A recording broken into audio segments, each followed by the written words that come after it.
Pimeys ei ollut Eiralle pelkkä valon puute, se oli elävä, hengittävä olento, jolla oli terävät hampaat ja muisto verisestä lumesta. Joka iltani, kun viimeinenkin auringonsäde vetäytyi Kylmänhallan laakson yltä, se palasi. Se hiipi hänen majansa seiniin, kuiski tuulessa susien ulvontaa ja toi mukanaan sen yön kaikuvia huutoja, jolloin hänen perheensä oli revitty häneltä. Hän oli ainoa selviytyjä, ja syyllisyys kalvoi häntä kuin nälkä. Kylmä ja jatkuva seuralainen hänen loputtomassa taistelussaan. Tämä tunne on varmasti tuttu monille teistä, jotka kamppailette omien varjojenne kanssa. Haluaisimme kuulla teidän tarinanne. Kommentoikaa alle nimenne, mistä päin maailmaa katsotte ja mihin aikaan vuorokaudesta tämä tarina tavoittaa teidät. Ja jos tunnette yhteyttä Eiran kohtaloon, muistakaa tilata kanavamme, jotta voitte seurata hänen matkaansa loppuun asti. Eiran päivät olivat yhtä armottomia kuin yöt, mutta eri tavalla. Ne olivat täynnä kuolevan kylän hiljaista epätoivoa. Hänen kätensä, jotka olivat aina rohtuneet kylmästä ja yrttien käsittelystä, olivat ainoa toivo, joka heillä oli jäljellä. Hän liikkui varjona majasta majaan, sekoitti kuumejuomia, sitoi haavoja ja kuunteli heikkoja yskähdyksiä, jotka kertoivat keuhkojen antautuvan talvelle. Hänen oma vatsansa kurni tyhjyyttään, mutta hän antoi aina viimeiset leivänmurunsa sairaille lapsille, joiden silmissä hän näki heijastuksen omasta menetetystä viattomuudestaan. Kunnioitus, jota kyläläiset hänelle osoittivat, oli raskas viitta hänen harteillaan. He näkivät hänessä parantajan, pelastajan, mutta hän näki peilistä vain tytön, joka ei ollut onnistunut pelastamaan edes omiaan ja joka pelkäsi epäonnistuvansa uudelleen ja uudelleen. Syvällä sisimmässään, pelon ja vastuun alle haudattuna, eli kuitenkin salainen, kiihkeä nälkä. Se ei ollut ruuan nälkää, vaan elämän nälkää. Hän janosi maailmaa, jossa hänen valintansa eivät rajoittuisi siihen, mitä juurta hän kaivaisi maasta tai kenen kuolemaa hän yrittäisi seuraavaksi lykätä. Hän unelmoi lämmöstä, ei vain tulen loimusta, vaan todellisesta lämmöstä ihollaan, naurusta, joka ei kuulostaisi ontolta, ja vapaudesta juosta metsän halki ilman, että jokainen katkennut oksa saisi hänen sydämensä hakkaamaan kauhusta. Tämä kaipuu oli hänen vaarallisin salaisuutensa, ristiriita, joka repi häntä. Hän vihasi metsiä, jotka olivat vieneet hänen perheensä, mutta samalla hän tunsi tukahtuvansa kylän ahtaiden rajojen sisällä, vankina sekä menneisyytensä että nykyisyytensä asettamissa kahleissa. Kylän yllä kohosivat varjovuoret, joiden terävät mustat huiput raapivat pilviä kuin pedon kynnet. Ne olivat jatkuva muistutus maailmasta, joka oli heidän omansa ulkopuolella, raaemmasta, villimmästä ja vaarallisemmasta. Siellä hallitsi Laikan kuningas Kailan, jonka nimeä ei lausuttu ääneen auringonlaskun jälkeen. Vanhimmat kertoivat tarinoita hänestä ja hänen varjoklaanistaan pitääkseen lapset kurissa, tarinoita miehistä, jotka juoksivat susina kuun alla, joiden silmät kiiluivat pimeässä ja joiden voima oli yhtä ehdoton kuin talven pakkanen. Kailan oli heidän mielikuvituksessaan hirviö, petojen kuningas, kaiken sen ruumiillistuma, mitä Eira pelkäsi. Hän oli pimeyden hallitsija ja hänen valtakuntansa oli paikka, jonne yksikään Kylmänhallan asukas ei uskaltautunut vapaaehtoisesti, sillä sieltä ei ollut paluuta. Muutos saapui ilman varoitusta, hiljaisena ja painostavana kuin lumimyrskyä edeltävä tyyneys. Eira oli juuri sitomassa vanhan miehen kuumeista kättä, kun hänen majansa ovi avautui päästäen sisään hyytävän viiman ja kylän vanhinten 3 synkkää hahmoa. Heidän kasvonsa olivat kuin kivestä veistetyt, ja heidän silmissään paloi epätoivo, joka oli syvempi kuin nälkä. Eiran sydän jätti lyönnin väliin. Hän tiesi, että he eivät koskaan tulleet hänen luokseen, ellei kyse ollut koko kylän kohtalosta. Hänen katseensa siirtyi heidän taakseen oven raossa seisovaan 4. hahmoon. Tämä ei ollut kyläläinen. Hahmo oli kookas ja verhottu tummiin turkiksiin, ja hänen yllään leijui männyn ja kylmän kiven tuoksu. Hänen viittaansa oli kiinnitetty hopeinen susi. Eira ei tarvinnut sanoja ymmärtääkseen. Varjovuoret olivat laskeutuneet heidän laaksoonsa. Hänen muistinsa oli julma arkisto, joka avautui aina pyytämättä. Eira oli vain pikkutyttö, piilossa lattialankkujen alla, kun sudet tulivat. Hän muisti yhä isänsä huudon, joka muuttui kurkusta kumpuavaksi korinaksi, ja äitinsä viimeisen sanan, joka oli hänen nimensä, kuiskattu rukous pimeyteen. Kaikkein kirkkaimmin hän muisti kuitenkin veren hajun, sen metallisen, lämpimän löyhkän, sekoittuneena märkään maahan ja tuoreeseen lumeen. Hän oli selvinnyt, koska oli ollut pieni ja hiljainen, mutta selviytyminen ei tuntunut voitolta. Se tuntui rangaistukselta. Joka kerta kun hän sulki silmänsä, hän näki keltaiset silmät tuijottamassa häntä pimeydestä, ja syyllisyys siitä, ettei ollut tehnyt mitään, poltti häntä sisältäpäin kuin hitaasti vaikuttava myrkky, jättäen jälkeensä vain tyhjyyden ja hylkäämisen tunteen. Tämä trauma oli muovannut hänen koko olemuksensa. Hänen pakkomieltensä parantaa ei kumpunnut ainoastaan myötätunnosta, vaan syvästä, parantumattomasta velasta, jonka hän tunsi elämää kohtaan. Jokainen potilas, jonka hän pelasti, oli hetkellinen hyvitys siitä, ettei hän ollut pystynyt pelastamaan omaa perhettään, ja jokainen kuolema oli uusi todiste hänen epäonnistumisestaan. Kyläläisten kunnioitus oli hänelle kuin suolaa haavoissa, he näkivät hänessä voimaa ja toivoa, kun hän itse näki vain sen pienen tytön, joka oli piileskellyt pelkurimaisesti lattian alla. Tämä sisäinen ristiriita teki hänestä väsymättömän työssään, mutta myös eristi hänet muista. Hän ei voinut ottaa vastaan kiitollisuutta, jota ei uskonut ansaitsevansa, eikä jakaa taakkaa, jonka uskoi kuuluvan vain hänelle. Yhteisön sisällä hänen asemansa oli katkera paradoksi. Hänen taitojaan tarvittiin kipeästi, ja hänen majansa ovi oli aina auki apua tarvitseville, mutta samalla hän oli ulkopuolinen. Hänen perheensä tragedia oli leimannut hänet. Vaikka kukaan ei sanonut sitä ääneen, hänen ympärillään leijui säälin ja epäonnen aura. Äidit vetivät lapsensa vaistomaisesti lähemmäs, kun hän kulki ohi, ja miehet katsoivat häntä sekoituksella kunnioitusta ja varovaisuutta. Hän oli elävä muistutus siitä, mitä pimeys saattoi viedä. Tämä hienovarainen, mutta jatkuva torjunta oli syventänyt hänen yksinäisyyttään. Hän oli kylän sydämessä, mutta ei koskaan osaa sitä. Hän oli kuin työkalu, joka otettiin esiin tarvittaessa ja pantiin sitten syrjään, jotta sen terävyys ei vahingossa satuttaisi ketään. Rakkaus ja romantiikka olivat käsitteitä toisesta maailmasta, tarinoita, joita kerrottiin nuotion äärellä ja jotka eivät koskaan koskettaneet häntä. Hänen sydämessään ei ollut tilaa sellaisille haaveille. Miten hän olisi voinut antaa kenenkään tulla lähelle, kun läheisyys merkitsi hänelle vain tulevaa menetystä? Jokainen kiintymyksen side oli vain uusi lanka, jonka kohtalo voisi katkaista julmasti. Hän oli rakentanut muurit itsensä ympärille, ei suojellakseen itseään muilta, vaan suojellakseen muita itseltään ja siltä onnettomuudelta, joka tuntui seuraavan häntä. Elämä oli selviytymistä päivästä ja potilaasta toiseen. Pehmeät tunteet olivat heikkoutta, ja heikkoudella oli kylmän hallassa vain yksi hinta, kuolema. Hän oli jo maksanut sen hinnan kerran perheensä puolesta, eikä aikonut antaa sen tapahtua uudelleen. Nyt hänen majassaan seisoi pimeyden lähettiläs, ja vanhinten kasvot olivat kuin kuolinnaamiot.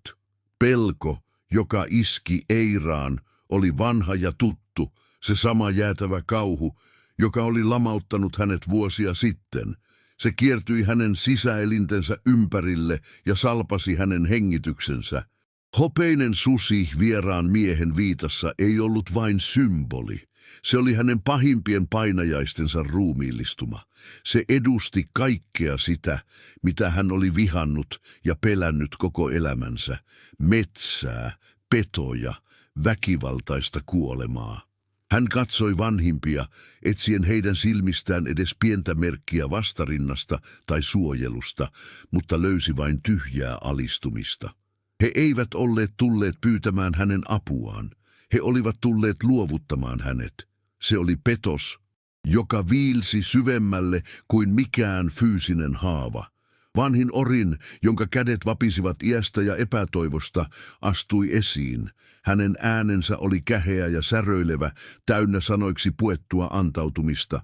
Hän puhui loputtomasta talvesta, taudeista, jotka veivät heidän lapsensa, ja nälästä, joka kalvoi heidän vatsaansa ontoksi. Hän maalasi kuvan kansasta, joka oli polvillaan, valmiina tarttumaan mihin tahansa oljenkorteen. Ja se oljenkorsi oli Eira. Vanhin selitti, että Varjovuorten kuningas oli luvannut heille ruokaa, tarvikkeita ja suojelua talven yli. Hinta oli kuitenkin käsittämätön. He eivät pyytäneet Eiraa lähtemään, he vaativat sitä. Hänen elämänsä oli kauppatavara, uhrilahja, jolla ostettiin muiden selviytyminen.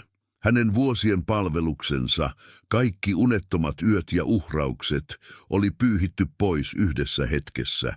Hän ei ollut enää heidän parantajansa, vaan heidän uhrinsa. Varjoklaanin lähettiläs ei ollut kiinnittänyt vanhimpiin mitään huomiota. Hänen katseensa, joka oli yhtä kylmä ja läpitunkeva kuin vuoristojään sirpale, oli naulittu Eiraan siitä hetkestä lähtien, kun hän oli astunut sisään. Hän arvioi Eiraa kuin karjaa markkinoilla, mitaten hänen voimansa ja heikkoutensa yhdellä ainoalla, alentuvalla silmäyksellä. Kun vanhin lopetti anelupuheensa, Laikan astui askeleen eteenpäin. Hänen suuri vartalonsa täytti pienen majan, ja hänen mukanaan tuoma kylmyys tuntui pureutuvan Eiran luihin ja ytimiin. Hän ei tuhlannut aikaa selityksiin tai neuvotteluihin. Hänen äänensä oli matala, käskevä ja täynnä kiistatonta auktoriteettia, kun hän lausui sanat, jotka sinetöivät Eiran kohtalon. Kuningas odottaa sinua. Sitten hän kääntyi ja osoitti ovea. Ei ollut kysymys, vaan määräys. Eiraa vietiin kohti tuntematonta pimeyttä, eikä hänellä ollut aavistustakaan, miksi hirviöiden kuningas halusi juuri hänet. Matka Varjovuorten sydämeen oli kuin laskeutuminen painajaiseen. Linnoitus ei ollut linna saduista, vaan raaka, alkukantainen voimannäyte, joka oli hakattu suoraan vuoren mustasta kalliosta. Sen tornit olivat teräviä kuin pedon hampaat, ja portti oli kuin valtavan kita, joka nielaisi kaiken valon. Ilma oli sakeana männyn, kostean kiven ja jonkin villimmän, eläimellisemmän tuoksusta, joka tarttui Eiran kurkkuun ja sai hänen sydämensä hakkaamaan kiivaasti. Vartijat, jotka saattoivat häntä, olivat hiljaisia ja massiivisia hahmoja, joiden silmät kiiluivat hämärässä soihtujen valossa kuin hiillokset. Jokainen askel syvemmälle linnoitukseen tuntui askeleelta kohti omaa hautaansa. Tämä oli petojen valtakunta, maailma, joka oli rakennettu voimasta ja verestä, ja hän oli sen vanki, täysin yksin ja aseeton. Valtaistuinsali oli luolamainen ja kolkko, niin suuri, että Eiran askeleet kaikuivat tyhjyydessä. Tilaa hallitsi valtaistuin, joka ei ollut tehty kullasta tai jalokivistä, vaan mustasta kiillotetusta kivestä ja yhteen kietoutuneista muinaisista juurista, jotka muistuttivat luurankoa. Ja siinä istui hän, Laikan kuningas Kailan. Hän oli suurempi kuin Eira oli osannut kuvitella, leveäharteinen ja pukeutunut tummiin turkiksiin ja nahkaan, jotka korostivat hänen raakaa voimaansa. Hänen hiuksensa olivat korpinmustat ja hänen piirteensä terävät ja säälimättömät kuin vuoren huiput. Mutta hänen silmänsä olivat se, mikä salpasi Eiran hengityksen. Ne eivät olleet keltaiset, kuten hänen painajaistensa susilla, vaan läpitunkevan hopeiset, täynnä ikivanhaa älykkyyttä ja kylmää auktoriteettia. Hän ei liikkunut, ei puhunut, vain katsoi Eiran lähestyvän, ja tuo katse riisui hänet paljaaksi, arvioiden hänen arvonsa hiljaisuudessa.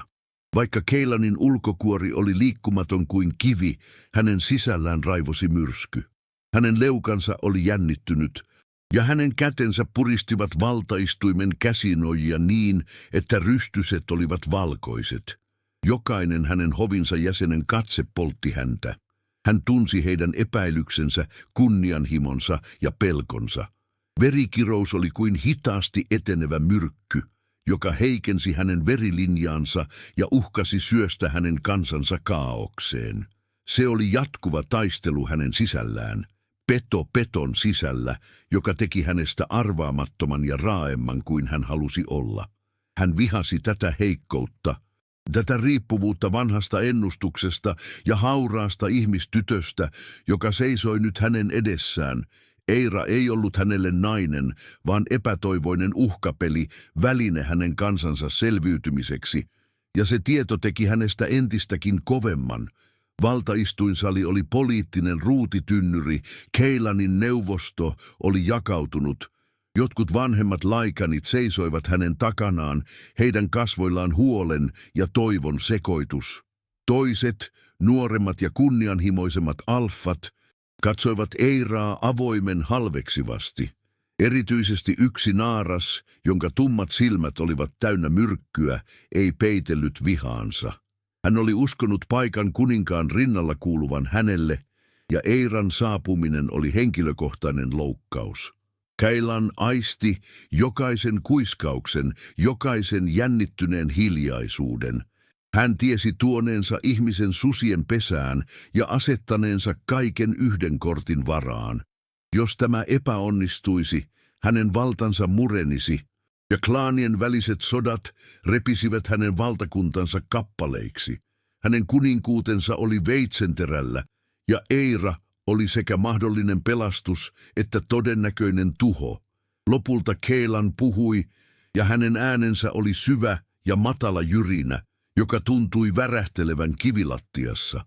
Hän ei tuhlannut aikaa kohteliaisuuksiin. Hän puhui suoraan ja julmasti, ei Eiralle, vaan koko hovilleen, vahvistaen asemansa kiistattomana johtajana.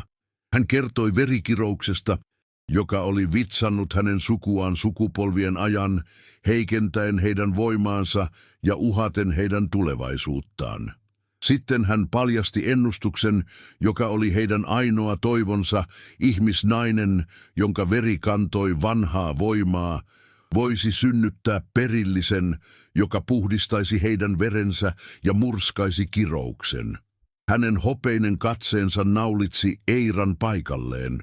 Hän on parannuskeino, Cailan julisti, ja sanat iskeytyivät Eiraan kuin moukari. Hän ei ollut ihminen, ei vaimo, vaan lääke, esine, jonka ainoa tarkoitus oli tulla käytetyksi. Hovi puhkesi hillittyyn, mutta kireään muminaan. Eira seisoi keskellä salia, turtana shokista ja syvästä nöyryytyksestä. Jokainen katse tuntui fyysiseltä kosketukselta, polttavalta ja tunkeilevalta. Hän oli uhrilammas, joka oli tuotu teurastettavaksi hirviöiden alttarille. Yhdellä terävällä käskevällä eleellä Cailan hajotti hovinsa. Sali tyhjeni nopeasti, jättäen jälkeensä vain Eiran, kuninkaan ja muutaman hänen henkilökohtaisen vartijansa. Raskas hiljaisuus, joka laskeutui huoneeseen, oli pelottavampi kuin aiempi melu. Cailan nousi valtaistuimeltaan, hänen valtava hahmonsa varjosti Eiran täysin. Hän ei astunut lähemmäs, vaan kääntyi lähimmän vartijan puoleen ja antoi lyhyen käskyn, hänen äänensä täysin tunteeton. Vie hänet kammioihini, minä tulen pian. Eiran veri jäätyi hänen suonissaan. Tämä oli se hetki, rangaistus, testi tai jotain paljon pahempaa. Kuninkaan lupaus saapua pian ei ollut lohtu, vaan kuolemantuomion kaltainen uhkaus.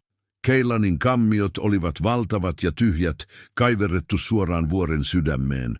Vartija ohjasi Eiran sisään ja sulki raskaan tammioven hänen takanaan jättäen hänet yksin tilaan, joka tuntui sekä palatsilta että haudalta. Ilmassa leijui savun, nahan ja jonkin villin, myskisen tuoksun sekoitus, kuninkaan itsensä tuoksu. Seinillä roikkui tummia turkiksia ja muinaisia aseita, ja ainoa valo tuli suuresta takasta, jonka liekit tanssivat levottomasti heittäen pitkiä, vääristyneitä varjoja kiillotetulle kivilattialle. Eira seisoi keskellä huonetta, tuntien itsensä pieneksi ja merkityksettömäksi.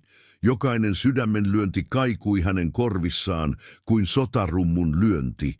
Tämä oli suden pesä ja hän odotti petoa saapuvaksi. Hiljaisuus oli painostavaa, täynnä sanomatonta uhkaa ja odotusta, joka kiristi hänen hermojaan äärimmilleen. Kun Keilan astui sisään, huone tuntui kutistuvan hänen ympärillään. Hän liikkui hiljaisella petomaisella sulavuudella, joka oli ristiriidassa hänen massiivisen kokonsa kanssa. Hän ei katsonut Eiraa heti, vaan riisui raskaan, susiturkiksella reunustetun viittansa ja heitti sen tuolille. Sen alta paljastui tummaan nahkaan puettu vartalo, joka oli pelkkää jäntevää lihasta ja raakaa voimaa. Eira pakotti itsensä pysymään paikallaan, juurruttaen jalkansa kylmään kiveen, kieltäytyen näyttämästä pelkoaan. Vasta sitten Kailan kääntyi ja hänen hopeiset silmänsä kohtasivat Eiran. Hänen katseensa oli läpitunkeva, analyyttinen, vailla mitään tunnetta. Se ei ollut miehen katse naiselle, vaan kuninkaan katse välineelle, arvioiden sen kestävyyttä ja käyttökelpoisuutta. Eira tunsi itsensä täysin paljaksi tuon armottoman tarkastelun alla, kuin hänen sielunsa olisi punnittu ja liian kevyeksi havaittu. Kailan alkoi kiertää häntä hitaasti, hänen askeleensa olivat äänettömät. Hänen äänensä, kun hän vihdoin puhui, oli matala jyrinä, joka tuntui värähtelevän Eiran luissa. Hän ei kaunistellut totuutta. Hän kertoi verikirouksesta yksityiskohtaisesti, kuinka se oli myrkky, joka ohensi heidän vertaan, teki heidän susimuotonsa heikommaksi ja uhkasi lopulta tehdä heistä steriilejä. Hän puhui paineesta, jonka alla hän eli jatkuvasti neuvostosta, joka kyseenalaisti hänen päätöksensä, ja kilpailevista klaaneista, jotka vain odottivat hetkeä iskeä heidän heikkoutensa ytimeen. Hän ei pyytänyt sääliä, hän vain totesi faktat kylmällä, etäisellä äänellä.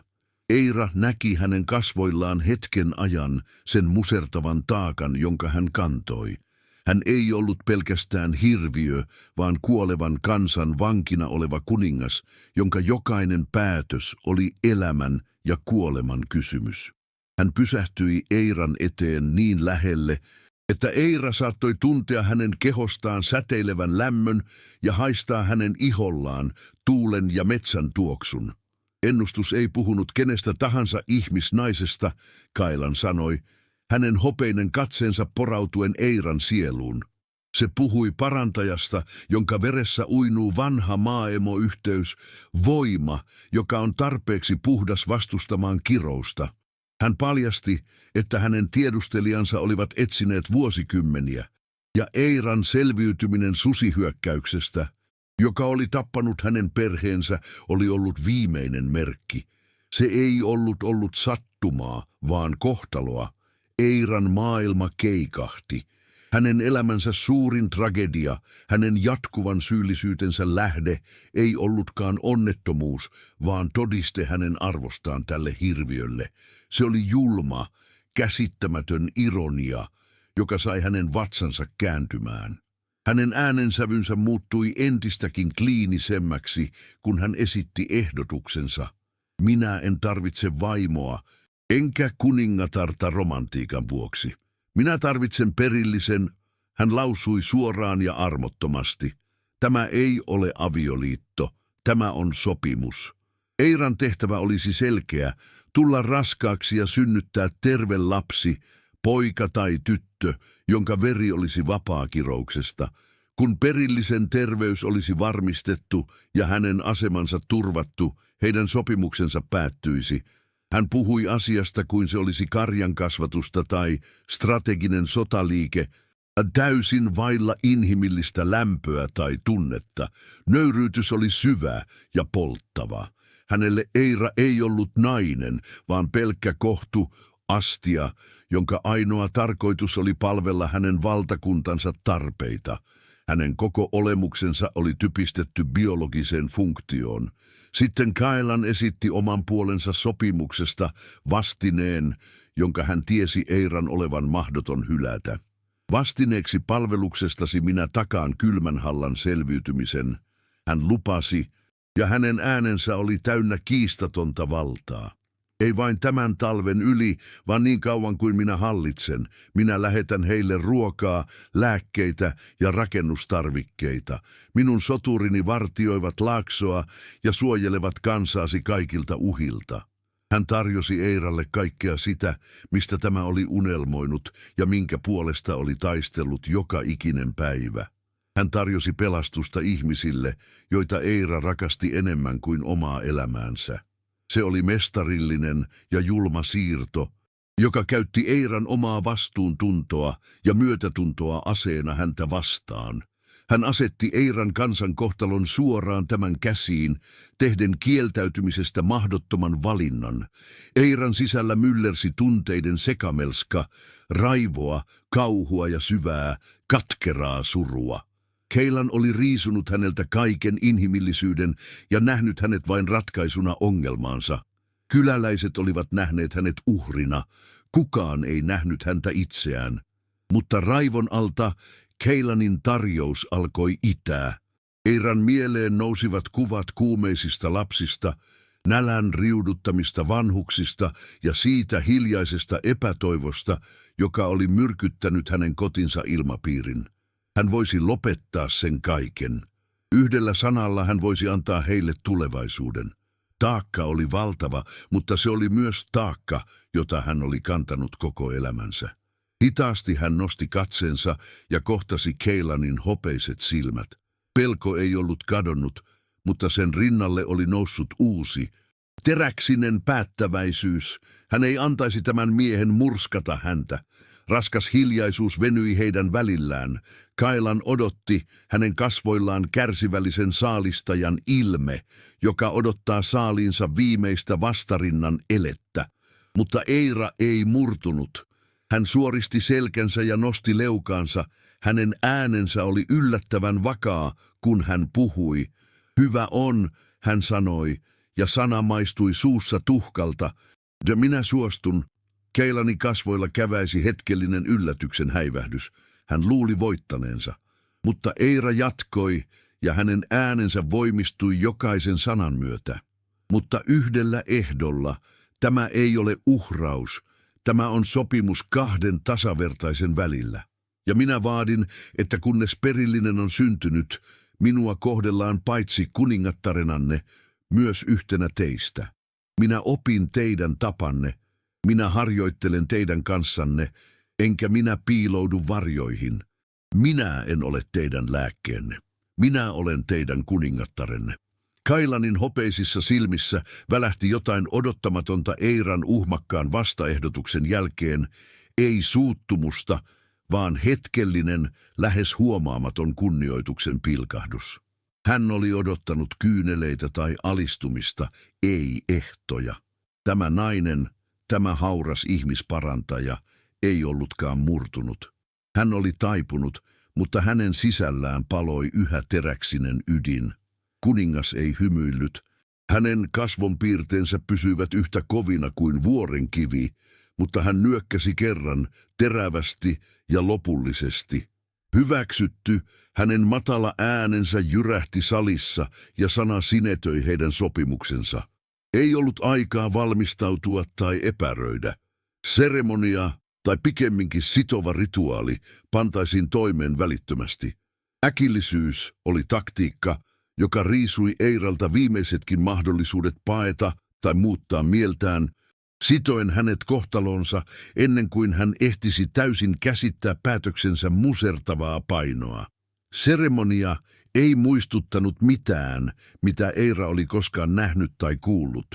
Se ei ollut avioliitto, vaan verivala, alkukantainen ja armoton side, joka solmittiin valtaistuinsalin kylmällä kivilattialla. Vanha, arpinaamainen shamaani kutsuttiin paikalle. Hän liikkui kumarassa, mutta hänen silmissään paloi ikivanha viisaus. Hän kantoi mukanaan mustaa, obsidiaanista tehtyä maljaa ja rituaalitikaria, jonka terä oli hiottu niin ohueksi, että se näytti imevän itsensä soihtujen valon.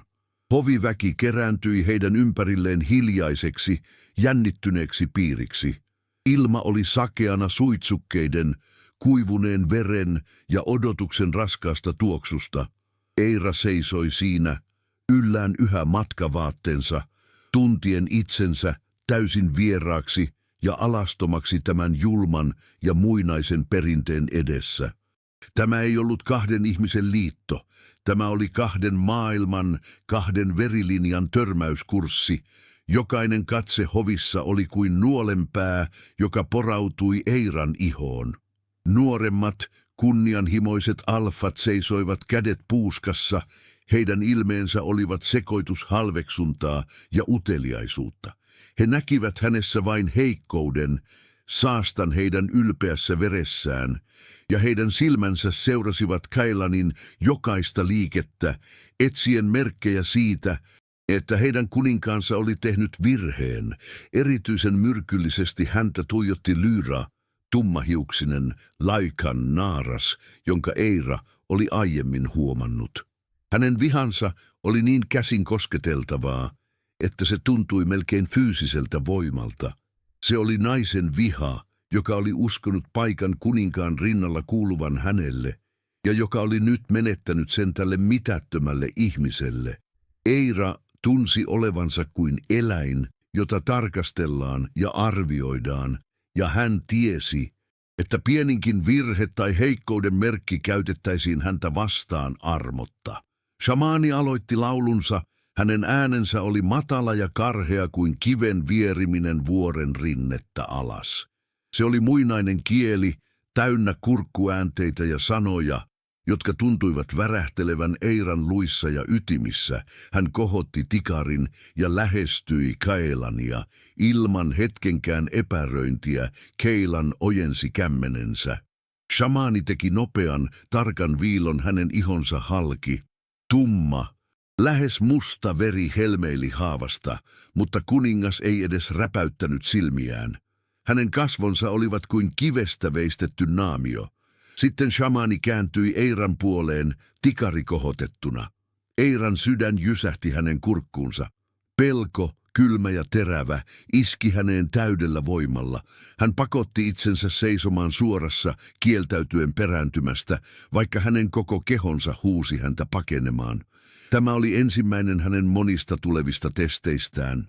Mutta ennen kuin shamaanin terä saavutti hänen ihonsa, Keilanin käsi pysäytti sen. Hän otti tikarin vanhan miehen kädestä, hänen liikkeensä oli nopea ja hallittu. Tämä yllättävä ele hiljensi salin viimeisetkin kuiskaukset. Keilan kääntyi Eiran puoleen ja heidän katseensa kohtasivat. Hänen hopeisissa silmissään ei ollut sääliä, mutta siellä oli jotain muuta ankaraa, keskittynyttä intensiteettiä. Hän tarttui Eiran käteen, hänen otteensa oli luja, mutta ei musertava. Eira odotti kipua, raakaa viiltoa, mutta sen sijaan Keilanin kosketus oli yllättävän tarkka ja vakaa. Hän teki samanlaisen viillon hänen kämmenensä, nopea, polttava kipu, joka sai Eiran henkäisemään terävästi. Sähköisku, joka kulki heidän kosketuksestaan, oli kuitenkin kivun peittävä, hämmentävä ja voimakas. Se oli ensimmäinen kerta, kun hän kosketti häntä tarkoituksella. Shamaani antoi käskyn, yhdistäkää verenne. Kailan ei hellittänyt otettaan, vaan käänsi Eiran kämmenen omaansa vasten, painaen heidän avoimet haavansa yhteen. Eiran ihoa vasten Keilanin käsi tuntui polttavan kuumalta kuin hiillokselta. Heidän verensä sekoittui, lämmin ja tahmea virta heidän sormiensa välissä, sinetöiden heidän sopimuksensa tavalla, joka oli paljon syvempi ja peruuttamattomampi kuin mikään allekirjoitus tai sana. Eira katsoi heidän yhteenliitettyjä käsiään kauhun ja oudon kiehtovuuden vallassa. Tämä oli perimmäinen sitoumus, Elämänvoiman sekoittuminen, joka teki heistä peruuttamattomasti osan toisiaan. Hän tunsi siteen syntyvän näkymättömän ketjun, joka kietoutui hänen sielunsa ympärille ja veti häntä lähemmäs tätä vaarallista miestä, tätä hirviöiden kuningasta, josta oli tullut hänen kohtalonsa. Veri on sitonut veren. Suku on liittynyt sukuun. Shamaani julisti juhlallisesti. Hänen äänensä kaikui salin korkeassa holvissa. Hän on nyt varjoklaanin kuningatar, sudenpuoliso, meidän kansamme toivo. Sali pysyi kuoleman hiljaisena hetken, kunnes muutama vanhempi neuvoston jäsen kumarsi päänsä jäykästi ja mutisi hyväksyntänsä. Se ei ollut ilonosoitus, vaan vastahakoinen tunnustus välttämättömyydestä. Lyran katse oli kuin kaksi palavaa hiiltä, ja Eira tiesi voittaneensa itselleen kuolevaisen vihollisen. Hänen uusi asemansa ei ollut tuonut hänelle turvaa, vaan ainoastaan asettanut hänet entistä näkyvämmälle paikalle, maalitauluksi kaikille niille, jotka halusivat nähdä hänen epäonnistuvan. Hän ei ollut enää vain parantaja, hän oli poliittinen pelinappula, jonka jokainen siirto punnittaisiin verellä ja vallalla. Keilan ei päästänyt irti hänen kädestään seremonian päätyttyä. Sen sijaan, kun shamaani vetäytyi, kuninkaan peukalo alkoi hitaasti ja lähes huomaamattomasti sivellä Eiran rannetta juuri pulssin kohdalta. Hän levitti heidän sekoittunutta vertaan Eiran iholle tummanpunaisena tahranan, joka oli kuin omistuksen merkki. Ele ei kuulunut rituaaliin, se oli täysin hänen omansa, spontaani ja vaistomainen. Se oli niin odottamaton ja intiimi, että Eiran hengitys salpautui.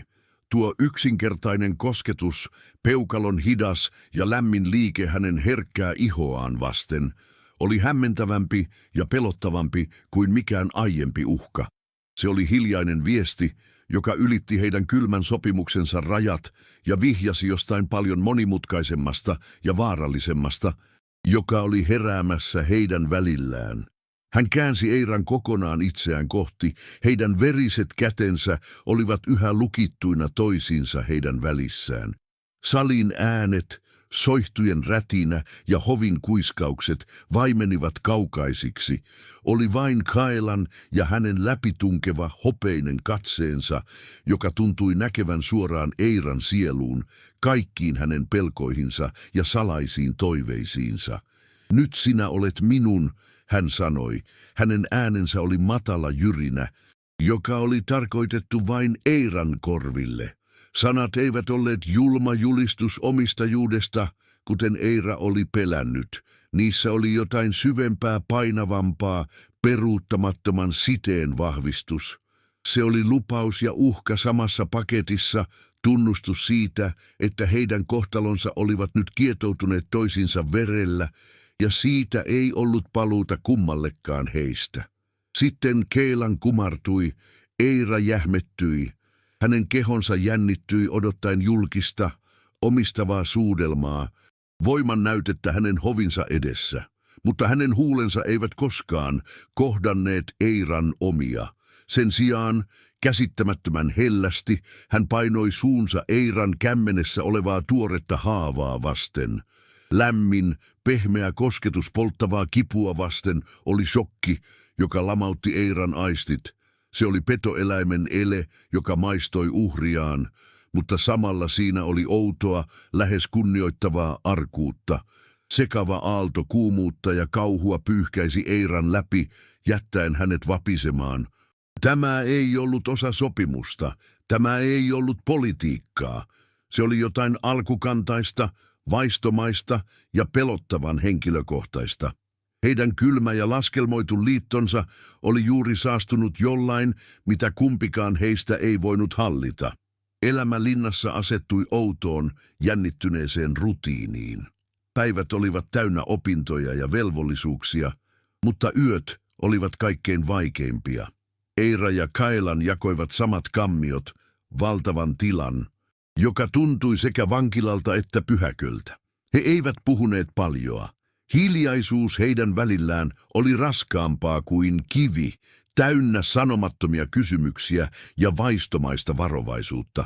Eira nukkui sängyn toisella laidalla, kietoutuneena peittoihinsa kuin koteloon, tietoisena jokaisesta Kailanin hengityksestä, jokaisesta unessa tehdystä liikkeestä. Hän kuunteli yöllä tuulen ulvontaa linnan muureissa ja kuvitteli sen sekoittuvan susien lauluun, mutta nyt äänessä oli uusi sävy, ei vain pelkoa, vaan myös outoa, vastahakoista turvallisuuden tunnetta, joka kumpusi vieressä nukkuvasta pedosta. Hän oli vangittu hirviön kanssa, mutta hirviö ei ollut vielä koskenut häneen. Vähitellen Eira alkoi nähdä halkeamia Keilanin kivisessä julkisivussa. Hän näki sen tavassa, jolla kuningas hieroi ohimoitaan uuvuttavien neuvoston kokousten jälkeen, kun hän luuli olevansa yksin. Hän näki sen Keilanin katseessa, kun tämä tarkkaili nuoria lykkanpentuja harjoituskentällä, hetkellinen, lähes surumielinen kaipaus, joka katosi yhtä nopeasti kuin oli ilmestynytkin. Eräänä iltana Eira löysi hänet yksin asehuoneesta teroittamasta isänsä vanhaa miekkaa. Soihdun valossa hänen kasvonsa olivat paljaat, ilman kuninkaan naamiota. Niissä näkyi vain sukupolvien painon alla uupuva mies. Eira ei sanonut mitään, ojensi hänelle vain kupin kuumaa yrttiteetä. Kailan otti sen vastaan ilman sanaa, mutta heidän sormensa koskettivat hetken ja tuo lyhyt, lämmin kontakti sanoi enemmän kuin mitkään sanat olisivat voineet. Se oli hiljainen tunnustus heidän jaetusta taakastaan. Pieniä, odottamattomia hetkiä alkoi ilmaantua useammin kuin kukkia, jotka itivät halkeamista kalliossa. Eräänä päivänä Eira hoiti Keilanin haavaa, jonka tämä oli saanut harjoituksissa. Kun hän sitoi sidettä, hänen keskittymisensä oli niin syvää, että hän ei huomannut Keilanin tuijottavan häntä. Utse kätesi ovat taitavat, Kailan murahti, hänen äänensä oli matala ja karhea, mutta ne vapisevat. Eira kohotti katseensa, valmiina puolustautumaan, mutta kuninkaan silmissä ei ollut pilkkaa, vain uteliaisuutta. Ne eivät vapise pelosta, Eira vastasi terävästi, vaan kylmästä. Tämä linna on kuin hautaholvi. Seuraavana päivänä hänen kammioihinsa tuotiin lisää paksuja turkiksia ja hänen sänkynsä viereen asetettiin pysyvä hiilipannu. Kailan ei koskaan maininnut asiaa, mutta teko oli selkeä viesti, joka lämmitti Eiraa enemmän kuin mikään tuli. Kuitenkin jokainen askel, jonka he ottivat lähemmäs toisiaan yksityisyydessä, teki julkisesta elämästä entistä vaarallisempaa. Kailanin neuvosto oli käärmeiden pesä, ja Eira oli heidän pääasiallinen kohteensa, Lordi Malakor, vanha ja kunnianhimoinen alfa, jonka suku oli aina kilpaillut Kailanin suvun kanssa, ei peitellyt halveksuntaansa. Hänen verensä on ohutta ja heikkoa, Malakor sanoi eräässä kokouksessa, hänen äänensä kaikui salissa. Miten tällainen olento voisi kantaa klaanimme tulevaisuutta? Hän on ihmisparantaja, sopiva sitomaan haavoja, ei synnyttämään kuninkaita. Lyra, joka seisoi Malakorin rinnalla, nyökkäsi myrkyllisesti hymyillen. Ehkä hänen taitonsa riittävät parantamaan kuninkaan huonon arvostelukyvyn, hän lisäsi, ja hänen sanansa olivat kuin piiskaniskuja, jotka saivat Eiran posket leimahtamaan. Eira tunsi satojen silmien porautuvan häneen, odottaen hänen murtuvan. Hänen sydämensä hakkasi, mutta hän muisti lupauksensa itselleen. Hän ei ollut uhri. Hän suoristi selkänsä ja katsoi Malakoria suoraan silmiin. Hänen äänensä oli hiljainen, mutta kantava. Teidän käsityksenne voimasta on kapea, Lordi Malakor, hän sanoi rauhallisesti. Te näette voiman vain hampaissa ja kynsissä, mutta on olemassa toisenlaista voimaa. Voimaa, joka kestää, parantaa ja rakentaa uudelleen sen, minkä raaka voima tuhoaa. Ehkä juuri sellaista voimaa teidän verenne tarvitsee. Salissa vallitsi hetken järkyttynyt hiljaisuus. Kukaan ei ollut odottanut ihmisen vastaavan takaisin, etenkään niin terävästi. Eira ei ollut alentunut heidän tasolleen, vaan oli kääntänyt heidän omat sanansa heitä vastaan, hienovaraisella, mutta murskaavalla tavalla. Ennen kuin Malakor ehti vastata, Kailan nousi seisomaan. Hän ei ollut korottanut ääntään, Mutta hänen läsnäolonsa täytti koko salin painostavalla voimalla, joka sai ilman värisemään. Riittää, hän sanoi, ja sana oli kuin kivenvyöry. Hänen hopeiset silmänsä olivat muuttuneet myrskyisän harmaiksi, ja ne olivat nauliintuneet malakoriin. Te unohdatte paikkanne, lordi, Eira on minun kuningattareni. Hänen verensä on nyt sidottu minun vereeni ja tähän valtaistuimeen. Jokainen sana, jonka lausutte häntä vastaan, on petturuutta minua kohtaan. Hänen äänensä laski vaaralliseen uhkaavaan murinaan, ja minä en siedä pettureita hovissani. Jos teillä on epäilyksiä hänen arvostaan, te epäilette minun arvostelukykyäni.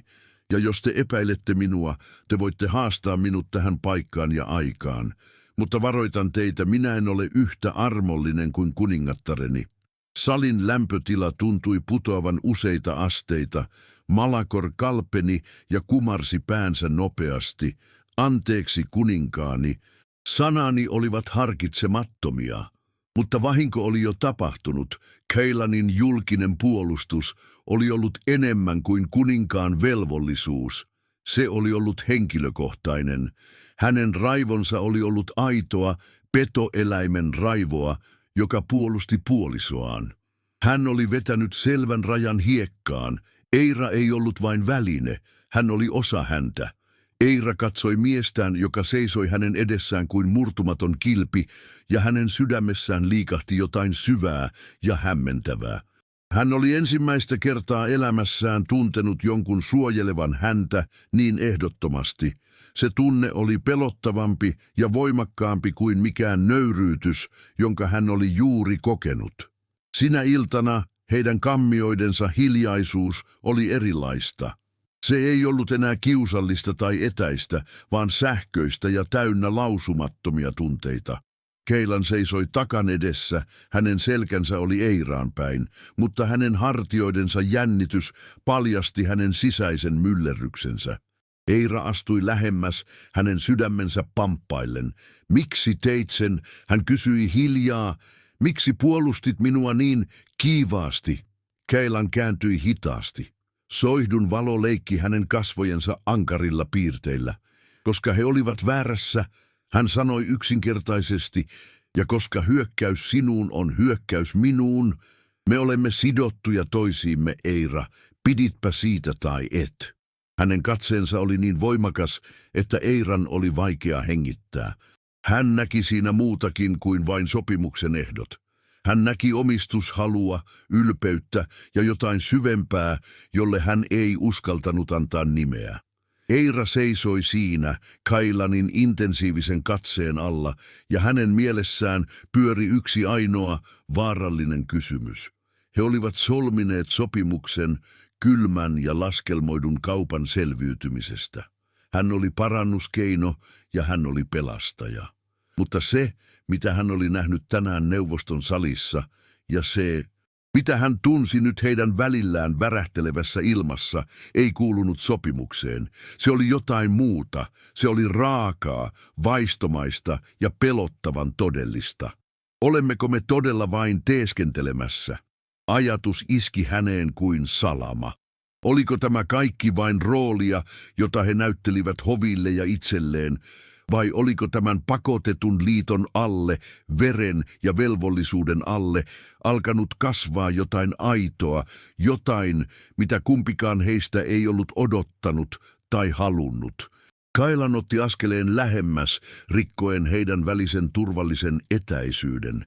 Hän kohotti kätensä ja Eira jähmettyi, odottaen käskyä tai kovaa otetta. Sen sijaan hänen sormenpäänsä koskettivat Eiran poskea niin hellästi, että se tuntui melkein polttavalta.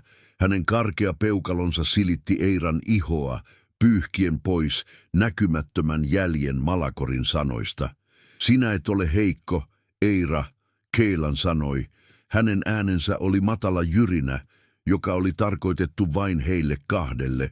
Sinussa on enemmän tulta kuin kenessäkään hovissani. Heidän katseensa lukittuivat toisiinsa, ja maailma tuntui kutistuvan vain tähän yhteen hetkeen, tähän yhteen kosketukseen. Vetovoima heidän välillään oli kuin magneetti, joka veti heitä vastustamattomasti lähemmäs, uhkaillen rikkoa kaikki säännöt ja lupaukset, jotka he olivat tehneet. Juuri kun Eira luuli Kailanin kumartuvan suutelemaan häntä, juuri kun hän oli valmis antamaan periksi tälle vaaralliselle tunteelle, kammion ovelta kuului kova koputus, hetki särkyi. Kailan vetäytyi nopeasti, hänen kuninkaan naamionsa palasi paikalleen. Sisään, hän käski, ja hänen äänensä oli jälleen kylmä ja käskevä. Vartija astui sisään, kumarsi syvään ja ojensi Kailanille sinetöidyn käärön. Vanhimmalta shamaanilta, kuninkaani, se on kiireellinen. Kailan mursi sinetin ja luki viestin nopeasti. Hänen leukansa jännittyi ja hänen katseensa muuttui synkäksi. Hän katsoi Eiraa ja kaikki äskeinen hellyys oli kadonnut. Täysikuu on 3 päivän päästä, hän sanoi. Hänen äänensä oli ontto. Neuvosto vaatii, että hedelmällisyysrituaali suoritetaan. Julkisesti epäonnistuminen ei ole vaihtoehto. Todellisuus iski heidän välinsä kuin jääkylmä muuri. Heidän pieni, hauras hetkensä oli pyyhitty pois julman velvollisuuden tieltä. He eivät olleet mies ja nainen, jotka olivat löytämässä toisiaan, vaan kuningas ja hänen astiansa, joiden oli määrä suorittaa tehtävänsä koko kansan silmien alla. Nöyryytys ja paine olivat valtavat. Kailanin sanat eivät olleet vain ilmoitus, vaan uhkaus. He olivat nyt pakotettuja viemään sopimuksensa seuraavalle, intiimimmälle tasolle, ei intohimosta tai halusta, vaan poliittisesta välttämättömyydestä. Heidän suhteensa oli jälleen kerran riisuttu paljaaksi, paljastaen sen kylmän ja armottoman ytimen, perillisen tuottamisen, ja tällä kertaa koko valtakunta olisi todistamassa, onnistuisivatko he vai epäonnistuisivatko he tuhoisin seurauksin. Julkisen hedelmällisyysrituaalin uutinen murskasi Eiran ja Keilanin välille syntyneen hauraan yhteyden. Heidän kammioidensa ilmapiiri muuttui kylmemmäksi kuin kiviseinät, ja he liikkuivat toistensa ohi kuin vieraat. Edellisen illan lähes jaettu läheisyys oli nyt syvän häpeän ja katkeruuden lähde. Eira tunsi itsensä jälleen hyväksikäytetyksi. Hänen kehonsa oli typistetty poliittiseksi välineeksi, jonka ainoa tarkoitus oli palvella valtakuntaa. Keilan oli vetäytynyt kuoreensa, hänen kuninkaan naamionsa oli tiukasti paikallaan, mutta sen alla Eira aisti turhautumisen ja itseinhon myrskyn. Hän vältteli Eiran katsetta ja hänen hiljaisuutensa oli korvia huumaava karjaisu, joka kertoi hänen omasta vankeudestaan velvollisuuden kahleissa. Heidän lähes jakamansa läheisyys oli nyt ase, jota käytettiin heitä vastaan, muistutus kuilusta, joka erotti heidän maailmansa ja roolinsa tässä julmassa sopimuksessa. Eira ei kestänyt hiljaisuutta enää hetkeäkään. Eräänä iltana hän kohtasi Keilanin, joka tuijotti tuleen. Hänen profiilinsa piirtyi varjoina ja liekkeinä. Oliko se kaikki valhetta? Eira kysyi. Hänen äänensä vapisi, mutta oli teräksen kova.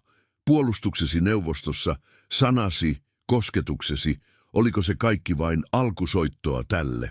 Tapa varmistaa, että parannuskeinosi olisi myöntyväinen. Syytös jäi ilmaan roikkumaan terävänä ja tuskallisena. Kailan kääntyi hitaasti, hänen hopeisissa silmissään paloi sekoitus vihaa ja niin syvää tuskaa, että se säikäytti Eiran. Luuletko, että minä halusin tätä? Hän murisi, hänen äänensä oli matala ukkosen jyrinä. Luuletko, että nautin epätoivoni ja meidän yhteytemme esittelystä koko hovini edessä kuin halpaa näytelmää? Tämä ei ollut minun valintani. Tämä on kruununi hinta, jonka sinä nyt jaat. Raaka rehellisyys hänen äänessään riisui Eiran aseistain, mutta kipu jäi. Eiran järkkymättömän katseen painostamana Keilan lopulta murtui. Hän paljasti koko sen musertavan salaisuuden taakan, jota oli kantanut. Kyse ei ollut vain kirouksesta, kyse oli ennustuksen piilotetusta lausekkeesta, aikarajasta, jonka vain hän ja pääshamaani tunsivat. Ennustus sanoo, että jos puhdasveristä perillistä ei siitetä, Ennen seuraavaa verikuuta kirouksesta tulee peruuttamaton. Hän tunnusti, hänen äänensä oli kireä. Verikuu on alle vuoden päästä. Neuvosto käytti tätä aikarajaa minua vastaan. He pakottivat minut tähän vaatien julkista rituaalia todisteena siitä, etten ole epäonnistumassa, että liittomme ei ole huijausta. He näkevät sinut uhkapelinä ja he haluavat nähdä noppien pyörivän. Paljastus oli kuin fyysinen isku Eiralle. Hän ei ollut vain parannuskeino, hän oli kilpajuoksuaikaa vastaan viimeinen epätoivoinen veto pelissä, jota hän ei ollut tiennytkään pelaavansa. Totuus jätti Eiran pyörryksiin, raivon ja kauhistuttavan empatian aallon väliin. Kailan oli valehdellut jättämällä kertomatta, mutta hänen tunnustuksensa paljasti haavoittuvuuden, jota Eira ei ollut koskaan osannut kuvitella. Hän ei ollut vain voimakas kuningas, hän oli kohtalon ja politiikan nurkkaan ajama mies, joka joutui tekemään hirviömäisiä valintoja. Miksi et kertonut minulle? Eira kuiskasi, hänen äänensä viha oli pehmentynyt joksikin epätoivon kaltaiseksi. Kailan katsoi pois, kykenemättä kohtaamaan hänen katsettaan. Koska sen kertominen olisi ollut oman heikkouteni myöntämistä, hän sanoi, hänen äänensä oli tuskin kuuluva. Se olisi tehnyt tästä meistä todellista. Eikä minulla ole varaa siihen, että tämä on todellista. Minulla ei ole varaa välittää naisesta, jonka sydän minun on murrettava pelastaakseni kansani. Sanat olivat julma tunnustus ja lähes rakkauden tunnustus, jonka velvollisuus oli vääntänyt tuskalliseksi. Eira astui lähemmäs, hänen oma tuskansa unohtui hetkeksi Keilanin tuskan edessä. Hän ojensi kätensä, joka leijui hetken hänen käsivartensa lähellä ennen kuin hän antoi sen pudota. Sinun ei tarvitse tehdä tätä yksin, Keilan, hän sanoi, käyttäen hänen nimeään ensimmäistä kertaa niin raaan intiimisti. Me teimme sopimuksen. Anna minun olla liittolaisesi, ei vain kuningattaresi tai parannuskeinosi. Voimme kohdata neuvoston yhdessä. Hetken ajan toivo välähti hänen hopeisissa silmissään. Hän katsoi Eiraa, kuin tämä olisi ainoa valonlähde hänen loputtomassa pimeydessään. Mutta sitten kuningas palasi, velvollisuuden naamio loksahti takaisin paikalleen. On liian myöhäistä, hän sanoi. Hänen äänensä oli tasainen ja lopullinen. Valmistelut on tehty. Ilmoitus tehdään aamun kokoontumisessa. Sinä näyttelet osasi, hän käänsi selkänsä Eiralle, ja se oli lopullisempi ja tuskallisempi isku kuin mikään fyysinen lyönti. Seuraavana aamuna suuri sali oli täynnä ihmisiä. Ilma rätisi jännityksestä ja odotuksesta. Jokainen lordi, jokainen soturi, jokainen hovin vaikutusvaltainen jäsen oli läsnä. Heidän katseensa naulintuivat korokkeelle, jossa Keilan ja Eira seisoivat vierekkäin. He olivat kuva kuninkaallisesta yhtenäisyydestä, kuningas ja hänen kuningattarensa, mutta heidän välinen tilansa oli jäätynyttä autiomaata. Eiran sydän hakkasi hänen kylkiluitansa vasten, hän tunsi olevansa kuin teuraaksi johdatettava uhrikaritsa. Keilan seisoi pitkänä ja liikkumattomana, hänen kasvonsa olivat lukematon kivinen naamio. Pääshamaani astui esiin, hänen äänensä kaikui hiljaisessa salissa, kun hän aloitti pitkän puheensa klaanin voimasta ja heidän verensä tärkeydestä. Hän kohotti kätensä hiljaisuuden merkiksi, valmistautuen julistamaan uutisen, joka joko vahvistaisi heidän valtansa tai murskaisi heidän maailmansa täysin, ja Eira valmistautui väistämättömään putoukseen. Pääshamanin ääni oli kuin kuivaa hiekkaa, joka valui tiimalasissa kohti väistämätöntä loppua. Hänen sanansa maalasivat kuvaa uhrauksesta ja velvollisuudesta, kietoen Eiran ja Keilanin kohtalon julkiseen spektaakkeliin, joka oli suunniteltu heidän nöyryytyksekseen. Eira seisoi Keilanin rinnalla, mutta heidän välissään oli jäätävä kuilu. Hän tunsi jokaisen katseen ihollaan, erityisesti Lordi Malakorin ja Lairan voitonriemuiset, myrkylliset silmäykset. He eivät olleet järjestäneet tätä vain testatakseen liittoa. He olivat rakentaneet alttarin, jolla he odottivat näkevänsä kuninkaansa epäonnistuvan ja hänen ihmiskuningattarensa murtuvan. Eiran sydän hakkasi kuin vangittu lintu. Hän oli ollut uhri koko elämänsä, susien, nälän, kylänsä epätoivon. Mutta tässä hetkessä, kaiken ollessa pelissä, hän ymmärsi, ettei voinut enää alistua. Hänen sopimuksensa ei ollut kuninkaan kanssa, vaan kohtalon kanssa, ja hän aikoi kirjoittaa sen viimeisen luvun itse. Juuri kun shamaani kohotti kätensä lausuakseen rituaalin alkusanat, Eira astui askeleen eteenpäin. Hänen liikkeensä oli hiljainen, mutta se rikkoi salin jännittyneen odotuksen kuin kivenisku peiliin. Kaikkien katseet kääntyivät häneen ja hämmentynyt supina levisi väkijoukossa. Hän ei katsonut shamaania tai Kaelania. Hänen katseensa oli nauliintunut neuvoston jäseniin, Malakoriin ja Lyraan. Te puhutte verikirouksesta, joka heikentää teitä, Eira sanoi, ja hänen äänensä, vaikka se ei ollutkaan kova, kantoi salin jokaiseen nurkkaan teräksisellä voimalla, mutta te olette sokeita todelliselle sairaudelle, joka kalvaa tämän valtakunnan sydäntä. Se ei ole veressä, se on teidän sydämissänne, se on kunnianhimo, joka asettaa itsensä kansan edelle, epäluulo, joka myrkyttää liittolaisuuden, ja pelko, joka saa teidät mieluummin tuhoamaan toivon kuin uskomaan siihen. Te ette tarvitse rituaalia, te tarvitsette parannuskeinon omalle myrkyllenne. Kaelan seisoi kuin kivettyneenä. Hänen järkytyksensä oli niin syvä, että se oli pyyhkinyt kaikki muut tunteet hänen kasvoiltaan. Hän katsoi tätä naista, tätä ihmisparantajaa, joka oli juuri haastanut hänen koko hovinsa yhdellä ainoalla, uhmakkaalla puheella. Hän ei nähnyt enää sopimuksen osapuolta tai ennustuksen välinettä. Hän näki leijonan, kuningattaren, joka taisteli heidän puolestaan tavalla, jota hän ei ollut koskaan osannut odottaa. Malakor karjaisi raivosta, hiljaa, ihmisnainen, et tiedä paikkaasi, ja useat hänen liittolaisistaan yhtyivät huutoon. Sali syöksyi kaaukseen, syytökset ja uhkaukset sinkoilivat ilmassa, mutta kaiken melun yli Keilanin sisältä nousi jotain muinaista ja kiistatonta. Se ei ollut enää kuninkaan hillittyä auktoriteettia, vaan pedon raakaa voimaa. Yksi ainoa, syvä ja kurkusta kumpuava karjaisu hiljensi koko salin välittömästi, jättäen jälkeensä vain kaikuvia seiniä ja tyrmistyneen hiljaisuuden. Kaelan liikkui Eiran viereen, hänen läsnäolonsa oli kuin myrskyn silmä salin kaaoksen keskellä.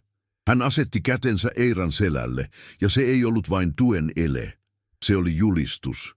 Hänen hopeiset silmänsä paloivat kuin kaksi tähteä, kun hän käänsi katseensa hovistaan Eiraan.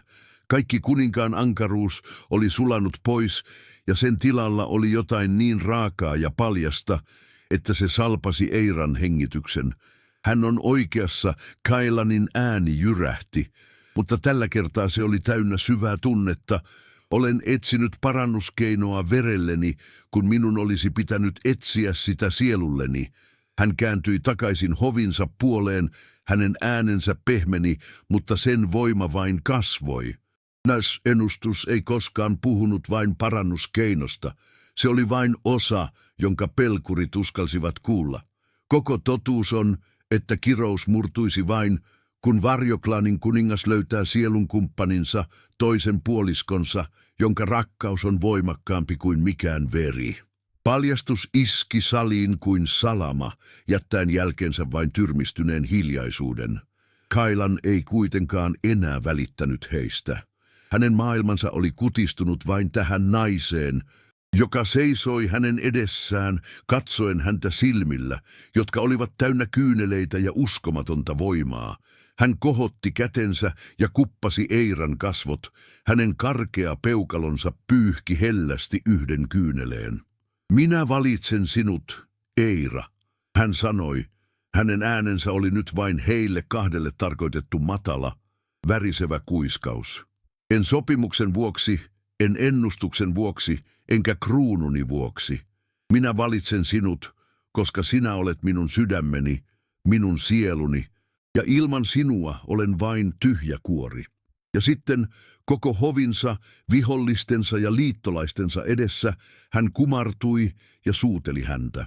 Se oli suudelma, joka ei sinetöinyt sopimusta, vaan aloitti legendan parantaen kaksi särkynyttä sielua ja yhdistäen kaksi maailmaa yhdeksi. Kuukausia myöhemmin varjovuorten yllä paistoi aurinko, joka tuntui lämpimämmältä ja kirkkaammalta kuin vuosikymmeniin. Eira seisoi Keilanin kanssa linnan korkeimmalla parvekkeella katsellen laaksoa, jossa hänen vanha kylänsä ja Keilanin kansa elivät nyt rauhassa, rakentaen uutta tulevaisuutta yhdessä.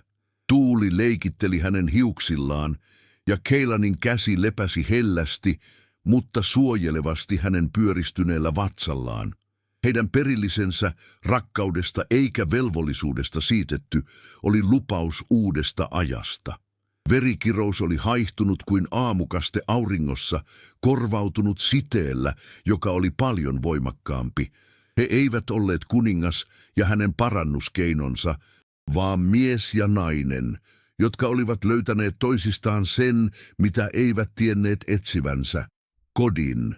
Jos tämä tarina sielujen parantumisesta ja odottamattomasta rakkaudesta kosketti sinua, osoita tukesi tykkäämällä, kerro meille ajatuksesi kommenteissa ja tilaa kanavamme, jotta et jää paitsi tulevista tarinoista.